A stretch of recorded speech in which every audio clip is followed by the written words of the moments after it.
And so today is about building on the commonness that we have, about the interconnectedness that we have, that which Champlain helped to describe even at the earliest meetings, recognizing the humanity, having respect and protocols for where trade would take place.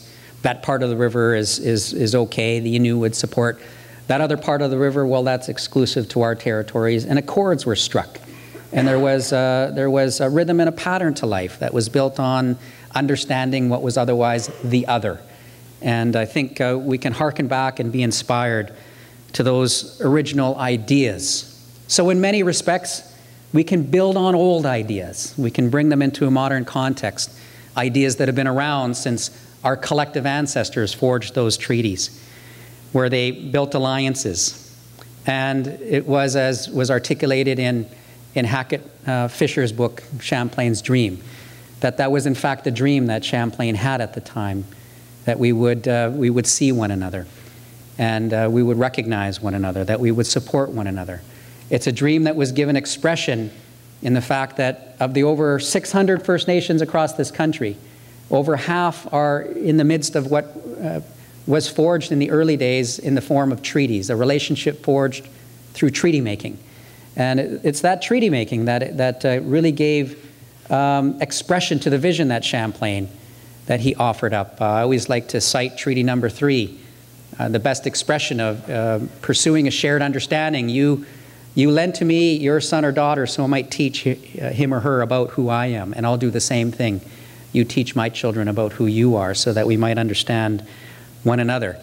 Well, Champlain really was a pioneer in this respect, and thinking of our Governor General today, perhaps I know many suggest that Samuel de Champlain was our very first Governor General in the formation of our country.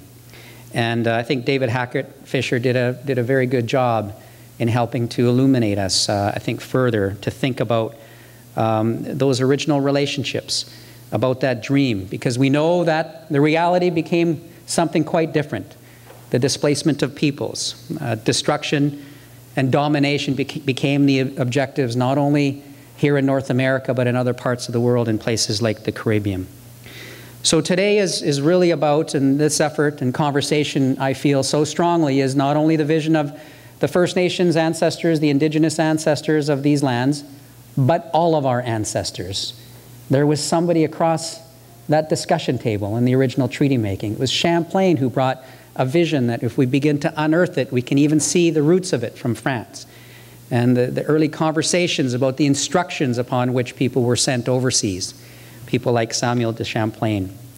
So their dreams not of a perfect world. Canada, as Indigenous peoples will often state, is a young country yet. But it is of a better world, a dream of, in fact, a nation that can become great. A dream that is built on notions of Hishuk-Nirstawak, which, underlying that notion of interrelatedness and interconnectedness, come with it a suggestion of a pursuit of respect, even harmony between and amongst each other, but also to seek to harness our collective strength. Treaties were also very economic in nature, and as such, it's about the potential for shared prosperity amongst all of us. I am very excited about what I see in First Nations, in and amongst First Nations communities, and I believe very strong that, that this work is something that is very possible, that we can make this vision a reality, but there is also no question that there is a lot of work for us to do. All of you here are people who have dedicated your time to firing and driving change, change that smashes the status quo, and we look forward to continuing and building these partnerships. So if I may conclude where I began, most of what we need is your voice, your networks, your advocacy, your vision for a better future for our peoples and for Canada. So today I'm calling on you to join our call to action, remembering that First Nation citizens should not need charity in their own lands. If we honor and activate the vision of all of our ancestors by working together, we will enable progress and prosperity. And this will replace any need for charity, but rather we will uphold our sacred partnerships. By lending your voice and support, by learning more about our peoples, and by supporting our advocacy, we can together turn the tide push the tipping point to transformation.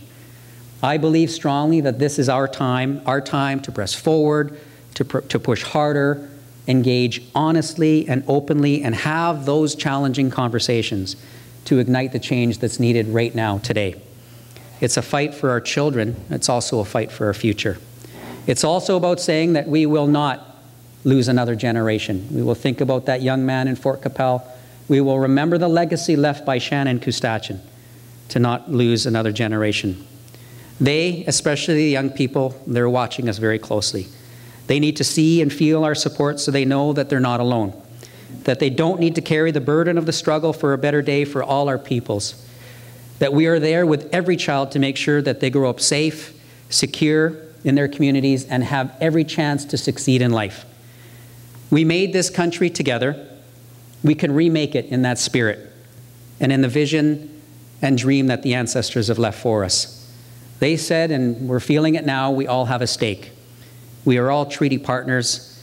We are all treaty people. Now, than more than ever, it's our time.